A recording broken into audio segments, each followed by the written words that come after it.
Hoje eu converso com o Marcelo Bernardes, que é chefe do cartório aqui da cidade de Coromandel, para passar para a gente mais informações, para a gente se preparar para as eleições municipais de 2020. Marcelo, neste domingo agora, dia 15, a gente tem umas eleições um pouco atípicas, né? O que o eleitor, o pessoal de casa, deve levar prioritariamente? Olá, Clarice. Como você bem disse, teremos uma eleição extraordinária, né? Muito atípica. O eleitor terá que ir às sessões eleitorais portando máscara, né? Utilizando máscara, levar a sua caneta, de preferência, né? E também um documento de identificação oficial com foto, né? São eles, né? A carteira de trabalho, carteira de motorista, né? A identidade, certificado de reservista e a carteira profissional.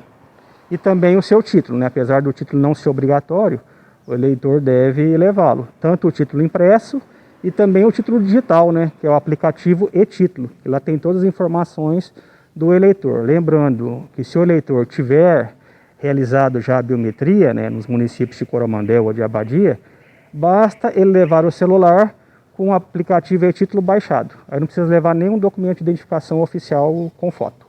Marcelo, e quem não conseguir votar, como funciona o processo de justificativa de votos? Olha, nós temos duas situações. O eleitor poderá justificar no dia da eleição, né, comparecendo a qualquer sessão eleitoral. Contudo, nós pedimos ao eleitor que evite, né, comparecer nas sessões eleitorais. Para quê? Para evitar aglomerações, né? Então ele pode utilizar o aplicativo e-título no dia da eleição. E nesse aplicativo ele conseguirá justificar sua ausência, né? Esse aplicativo ele pode ser baixado na loja virtual, na Play Store, tá? E além disso, há uma outra forma para justificar depois, após a eleição? Após a eleição, o eleitor tem até 60 dias, né, até o dia 14 de janeiro, né, de 2021, para justificar. No sistema Justifica.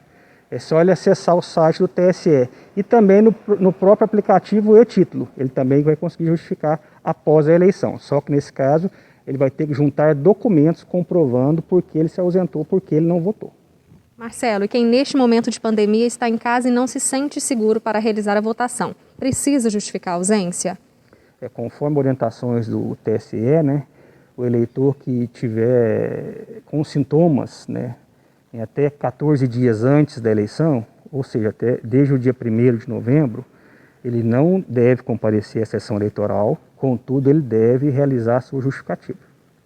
E neste ano também, a gente viu que tem um horário especial destinado para as pessoas idosas, né? Queria que você falasse um pouquinho melhor sobre esse horário e quem não puder, nesse horário, poderá votar além desse horário já estendido para os idosos? Clarice, esse horário de 7, lembrando que foi estendido o horário de foi antecipado o horário de votação, né? De 7, né, às 17 horas, e o horário preferencial para os idosos, né, de 7 às 10. Mas esse horário é preferencial, ele não é exclusivo. Então os eleitores não preferenciais que cheguem ao local para votar, caso não tenha nenhum eleitor idoso na fila, ele poderá votar. É horário preferencial e não exclusivo. E a partir das 10 horas fica aberto para as demais pessoas, então, das 10 às 17 horas. A partir das 7 horas, né, já estará aberto para todos os eleitores, né? Como eu disse, só que até das 7 às 10 é preferencial para os idosos. Mas qualquer eleitor que chegue lá entre 7 e 17, se não tiver eleitores na fila, esses eleitores podem votar, certo?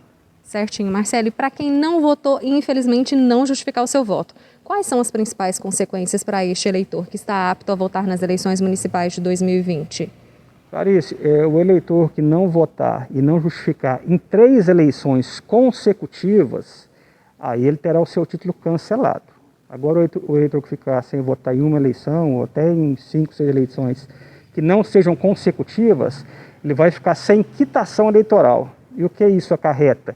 Ele não consegue tirar passaporte, não consegue tirar um empréstimo no banco, fazer inscrição em faculdade, acarreta isso para ele. Traz alguns prejuízos, né? Marcelo, muito obrigada pelas informações. Clarice Bernardes para a Rádio Gerais FM.